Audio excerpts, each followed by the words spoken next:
Hey everybody, as usual, I look completely fantastic on Facebook Live.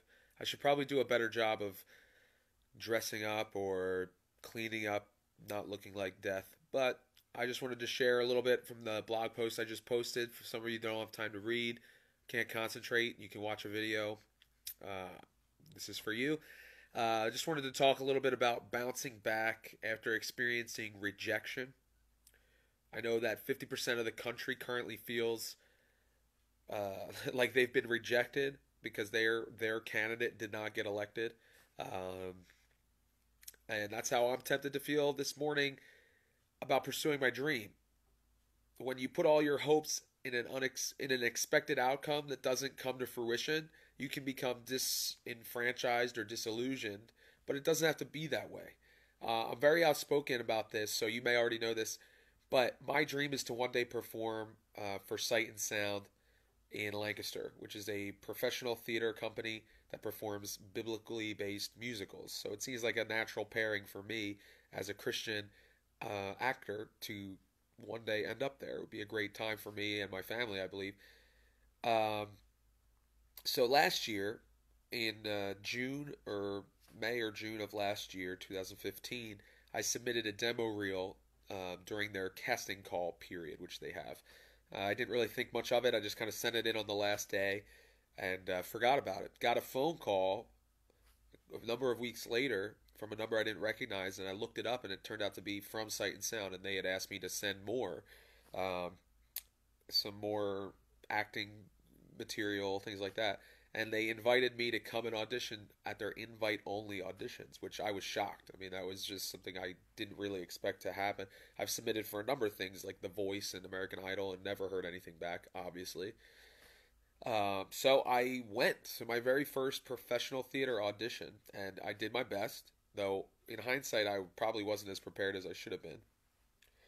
But I actually made it to the end of the day. They had a number of cuts, and I got to stay until they were done with the auditions. And they sent us home and said, "We'll hear from us. You would either get a letter in the mail accepting your or giving you an opportunity to be cast in the upcoming season, or you get an email that there wasn't anything for you in that season." So I went home feeling pretty good about my chances because I wasn't sure and I had never experienced anything like it. I found out later how the process works and how there's only one or two spots open every year, and they have 100 or 200 or 300 people trying to fill those two spots. And a lot of times those spots are uh, gender specific or body type specific, um, size, weight, height, all that kind of stuff goes into it. I had no idea what I was in for, so I had pretty high hopes. After waiting for over 2 months to find out, all while struggling to stay afloat in my business, was less than a year old at the time, I got that dreaded email rejection. And in truth, I was completely devastated. I saw this audition as an opportunity, as a lifeline, and I had misguidedly put all of my hope and faith in this thing working out for me. And I see parallels in this story to the current state of our country. For those who voted for Hillary Clinton, they feel devastated that she did not win. On the other hand, those who voted for Donald Trump are elated. Um, but people put their faith in a person or a political party to be their lifeline, to allow their hopes and dreams to come true instead of taking real ownership on the ground level sometimes. And when that person doesn't get elected, we're left devastated. But anyway, that's kind of a digression from the story. But as I regularly outline in this blog, um, I've made my share of mistakes and missteps along the road of life. But for some reason, I felt that they were kind of all leading up to this moment. It seemed to, uh, if I were to get cast or whatever, seemed to kind of explain some of the things that have happened, some of the choices that I've made that didn't work out. And it would, in a way, validate or redeem the mess that I'd created for myself in my 30 years of existence. But here I was again, a floundering startup business and no clear direction for 2016 after finding out that I wasn't cast. But after receiving that rejection email, and this is what I want to encourage you with, I realized that if I was to succeed in my business going forward, I needed to make a change. What I had been doing up to that point was not true to my character. It was not providing for my family.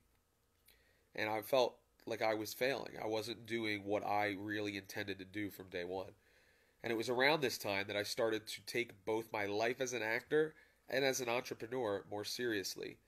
I realized that if I was going to build a business, then I needed to study and apply myself to business. If I was going to succeed in realizing my dream of being an actor, then I would need to improve as an actor. So in some ways, the rejection was the catalyst for everything I've accomplished over the last year. If I hadn't been rejected by Sight and Sound for the 2016 season, then I would have never launched the the Real Person, Real Needs podcast, the funding initiative that I have, where I give 10% or $250 of my real estate commission on every transaction to a nonprofit that makes it their business to help people who don't have a home, a forever home, find one. If I'd been rejected, then I would not have been able to experience a lot of the things that I experienced this year and learn the lessons that I learned this year. And what were those lessons? Well, in the past, I would have seen this rejection as a closed door, as a missed opportunity. But thankfully, my wife was there to keep me from giving up. She told me that this rejection could just be a test to see how badly I wanted to pursue my dream. If it was easy, then maybe I would take it for granted. If I didn't really care about my dream, then I would see failure as an excuse to bail. But it was through her support that I committed to getting better and giving it my best shot rather than throwing in the towel and quitting. So I began to study entrepreneurs to improve my business acumen. I started to study actors and the art of auditioning. I began to formulate a plan. Then I started to test and try new things and develop my skill set through practice. Then I chose to aggressively pursue my dream. I launched my new business model, doing all the legwork, the platforms, establishing all of that, which took a lot of time and effort. But I did it. And I started to go on more professional theater auditions. I cut ties with my previous real estate broker to find the right group of people to surround myself with in order to succeed. Things have been difficult at times, for sure, and I've outlined that in the podcast and in my blog, on my website, and everything. In the newsletters that I send out to people, the ones that people often either read or ignore, depending on if they read the email that they received, and that's totally fine. They've been difficult because I basically rebooted my career only a year into it. But thankfully, I discovered that in order to succeed, I needed to do things that were true to the core of my convictions. I realized that valleys are part of the journey, and that persistence in the face of adversity or rejection is crucial. Finally, I now understand that things don't simply happen overnight. One choice does not produce change in an instant. It is by doing the right things day in and day out, making the right series of choices, not wavering or growing weary, that real change begins to happen. And I think that applies to our political system as well. It's not voting in one candidate or one candidate getting elected that we disagree with that's going to change things for the better or for the worse. It's through a consistent commitment and repetitive action that really causes change. So through patience, we can finally begin to see the fruit of our labor. And when this fruit comes after experiencing failure or rejection, it's all the more sweet, and you'll never take it for granted. Now, I talked about those 6 things. I don't know if you noticed, but those 6 things that I just outlined are part of the book that I released this year. It's another thing that I never would have done had I gotten Sight and Sound. I never would have written my first book, which was 6 words that'll turn your passion into your purpose. You can download it for free at 6wordsbook.com, the number 6wordsbook.com. So why do I bring all this up? Why am I making you watch me talk about this stuff, which is not really appealing to you? Well, I was invited back to Sight and Sound again this year to audition. I think I did a better job than I did last year, to be honest with you. After having gone on several if not dozens of auditions over the past year. I think I definitely improved in a lot of ways. But after waiting another 2+ months, I received my rejection email again this past Sunday. In the midst of feeling elated about my current theater production, Evita, and the review that I've shared with all of you on the podcast yesterday and so on, feeling pretty good about myself, and that doesn't happen all the time, so I try to enjoy it when I do feel that way. I got smacked in the face with another feeling of rejection.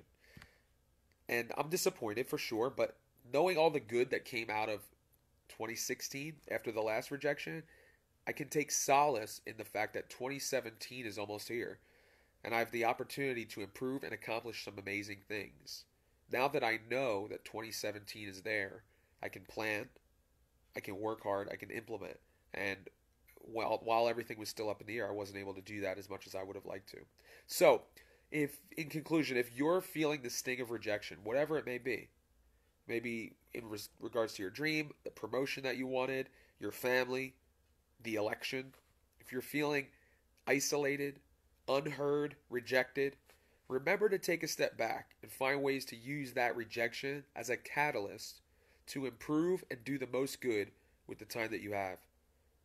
Instead of lamenting a lost opportunity, take advantage of the opportunity to get better. That's what I'm going to do, and hopefully you'll join me. Tony Robbins, who's a very famous person, obviously, says the more rejection you get, the better you are. The more you've learned, the closer you are to your outcome. So that's what I wanted to leave you guys with. Thanks for watching. For the two of you who have checked in and out, give me a thumbs up like this if you are watching. I'd love to hear from you. You can also find out more by going to my website, geoffreydesiato.com. Hi, Nicolette. Thanks for watching. Have a great day.